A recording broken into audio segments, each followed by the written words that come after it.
gue bilang kalau ada ini. Iya, tiba-tiba. Antun, mohon izin Bapak-Bapak sekalian dan juga rekan-rekan pemuda-pemudi Indonesia. Ikannya peliharaan Bang Angga. Ada yang namanya Bang Angga di mari? Menyapa dan mengucapkan Assalamualaikum warahmatullahi wabarakatuh.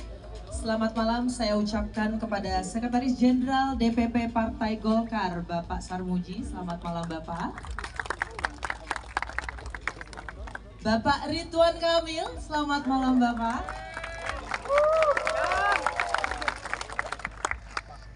Bisa bertemu dengan teman-teman semua di dalam acara yang spektakuler, diskusi kepemudaan pemuda bisa apa? Tentunya harapan kita nanti bisa menjadi panutan seperti para senior-senior yang hebat yang berada di depan saya ini ya teman-teman sekalian ya. Teman sekalian, sebelum kita memulai acara kita malam hari ini, izinkan saya untuk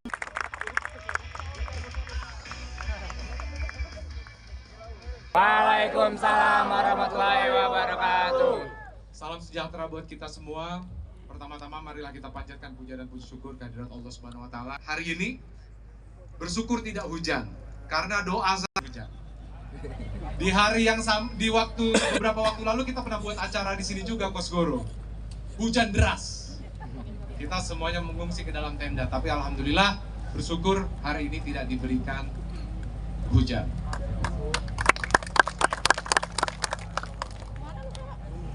Saya ingin menyapa beberapa senior panutan kita semua.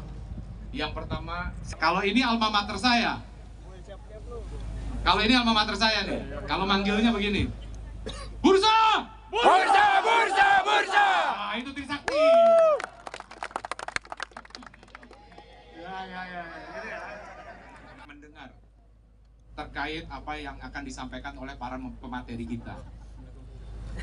Kenapa judulnya Pemuda Bisa Apa? Dalam konteks hari ini, semua orang berbicara bahwa usia produktif, usia milenial itu 69-70%. Sehingga sekarang orang akhirnya banyak anak muda menempati posisi-posisi penting, baik itu di pemerintahan maupun di sini, di DPP Golkar.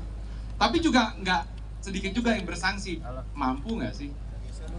Ya nggak sih, mampu nggak? Jangan anak muda nih cuma menang gaya, menang main di medsos, giliran suruh datang ke lapangan, kesiangan dan sebagainya. Jadi sebaiknya kita mendengar langsung dari para narasumber. Jadi konteks judulnya itu adalah sebenarnya seperti itu. Ini adalah series ya. Setelah ini kita akan bikin lagi satu juga, pemudi apakah bisa, semuanya perempuan. Karena saya dikomplain Pak Sekjen tadi pagi, habis saya dimarahin oleh kader-kader BMK yang perempuan. Ini kenapa?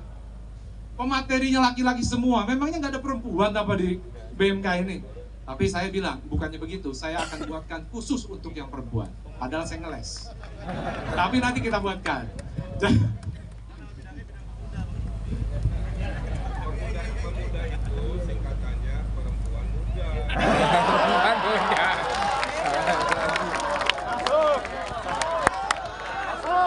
Masuk. Jadi cocok ya. Jadi sekali lagi saya ucapkan terima kasih. Ini luar biasa, di luar ekspektasi. Tadinya saya merencanakan undangan itu yang hadir hanya 200 orang, tapi tadi saya diskusi kepemudaan pemuda bisa apa?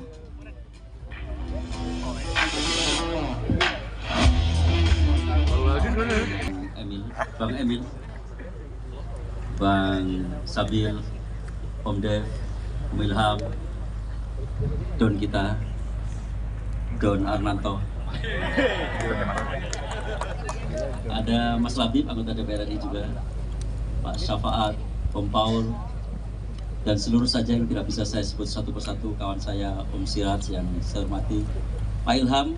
Luar biasa acara ini, saya tidak menduga acara ini bisa dikemas demikian rupa. Kalau bisa dilakukan seperti ini, saya berharap DPP ini bisa dimeriahkan, kalau bisa setiap minggu acara seperti ini.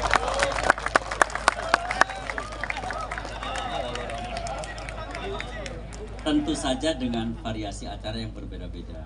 Kita bisa mengadakan ya teatrikal, tari, puisi, dan seluruh hal bisa kita lakukan dengan keadaan yang seperti ini. Terima kasih sekali lagi pada PMK Kosgoro sudah mendesain acara ini sangat baik. Tapi saya ingin memperkenalkan diri terlebih dahulu biar kita saling mengenal. Ini pasti banyak yang tidak mengenal saya. Yang mengenal ya generasi saya pasti mengenal saya, tapi yang muda-muda pasti belum mengenal saya. Nama saya Sarmuji, saya berasal dari Surabaya. Saya masuk di Golkar tahun 2003 kalau nggak salah. Saya masuk di cucunya Golkar, jadi saya tidak dalam kepengurusan Partai Golkar DPP waktu itu. Jadi ada Golkar punya sayap, anggap sayap itu adalah Pak Fat, Pak Fat Idami, Pak Mustafa Raja ini dahsyat.